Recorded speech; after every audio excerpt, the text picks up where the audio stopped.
Fasting, the art of fasting. Listen to this. The best of all medicine is resting and fasting, says Benjamin Franklin, one of the greatest font of knowledge that ever lived and a founding father of the United States. Welcome, my lovely and amazing listeners. Thank you for continuously choosing to listen to the Hope Ignites Healing podcast with your host, Dr. Lilian Kalisa, a space where speaking everything holistic health and healing. This season, we are talking clean out. That is, we're cleaning out our minds, our bodies, and our spaces for holistic health and especially healing. So this week, we're dealing fasting, the art of fasting. And to make it simple for you, I always start at story time. Now, I came across a gentleman named Phil Sanderson, who is a great marathoner, and I will tell you this guy is crazy. He runs the world, like literally. Okay, it feels like he has accumulatively run the world on his feet. Just my imagination. Anyhow, apparently he runs ultra marathons. Do you guys know or imagine what this is? Not to worry, I'll tell you. These are very long races, ideally much longer than a marathon, which in itself is already long with the 42 Ks. Anyhow, this gentleman has done over 40 of these ultra marathons, some of which are 100 miles. Did you hear that? Like, who does that? In Uganda, that is 161 kilometers to be precise. Guys, not in a car, but on his feet. Anyhow, my story isn't on how crazy he is. It's just to tell you how on earth this fine gentleman, he looks really great, by the way, how he does this. Here it is. Mental capability and mental training before he goes on to these crazy yet normal to him challenges. Did you hear that? Mental capability and mental training. And this is how he does it. So Phil fasts from food and takes a detox of clear juices for 7 days every year. He actually generally eats a lot and enough because he's really athletic, that is through the year.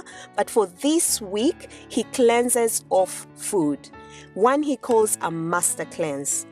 And he does this for these reasons. He says, 1, it's a sense of accomplishment for him. After he's done them, he's like he can rule the world in any way in terms of his achievements.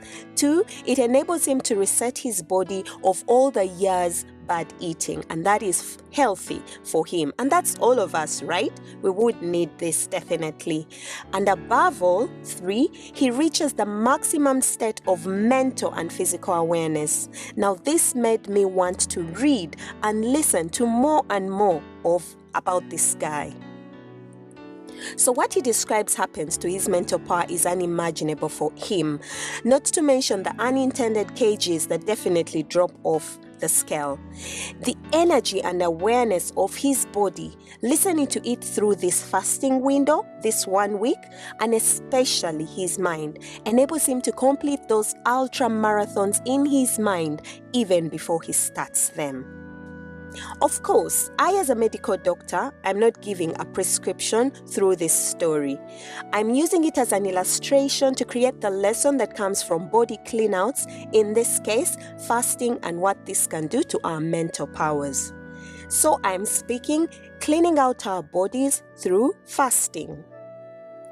Now, I am an ardent Christian, and the great book teaches, again with lots of illustrations, about fasting and what this does to the innermost man. So is it by surprise that before Jesus started on his earthly assignment, which was no walk in the park, by the way, it was literally another of life's ultra marathons in just 3 years. No wonder we still feel and talk about it to death. There must have been a super secret, or maybe I should call it an ultra secret, for we are learning new words, right? Anyways, there must have been an ultra secret in that food clean out of our bodies that Jesus had to do. Sounds cool, right? Even for the Muslim community, by the way, these that have multiple mandatory fasting windows, there must be a great origin to this. I am hoping that one of my ardent listeners will educate me on this in my DM about the Muslim community. I am definitely here to share with you guys when I get those facts, for I know that before we achieve spiritual nourishment, there must be mental capability that has been achieved to be able to do that. Is it possible that there is a magical mystery that is divine and also biological that lies in the food clean out of our bodies? Now, there are multiple said benefits to fasting. I have summarized them into 3 as usual to simplify it for us. For emotional benefits, 1, fasting is said to facilitate spiritual nourishing. For when you weaken the attention to the bodily needs, the attention then focuses on the inner man, the soul, and the spirit, therefore achieving spiritual nurturing. Benefit 2 is physical. Of course, for weight loss comes the benefits that reverse cardiovascular diseases, improve blood sugar control, preventing diabetes and the like, as well as decreasing inflammation in our bodies. That is, the tissue irritation from any form of injury that happens to our bodies, and if persistent will result into cancerous states and neurodegenerative disorders. These are nerve-related disorders. And 3, the social benefit is, of course, you could save a penny or 2, some money on the day that you have not taken or bought food. And because there is better mental awareness, you're made more aware of the important things to you, that is including your relationships and their needs, as well as your spaces. Now listen to this. Fasting is not just a physical discipline. It can be a spiritual feast.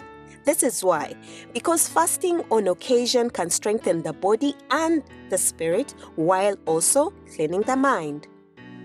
And herein is our question for the week. Do you fast? Have you done it most recently? Have you thought about doing it not just for the spiritual but for the medical benefits that it gives to your body? Think about it. Can you miss just one meal and instead take clear fluid in that time and listen to what your mind will be telling you? That's if you haven't started to do it or you have not been stopped from doing it by your medical advisor. And while you're at it as Christians, in this Lenten period, I challenge us to listen and watch our bodies and not just the spiritual man, but to listen to what our bodies' thank yous are to this food clean out. But not to worry, while you think about these, next week I will be back right here to share with us the science in fasting as we clean out our bodies this season. And yes, we can do this, right? Simply because our bodies do deserve the best. And I'm here to encourage us to get the best out of our bodies because we're speaking holistic health and healing with your host, Dr. Lillian Kalisa. I'm cheering you on and I look forward that at the end of this journey, you will be irrecognizable. Take care of yourself. Think about fasting. Bye-bye.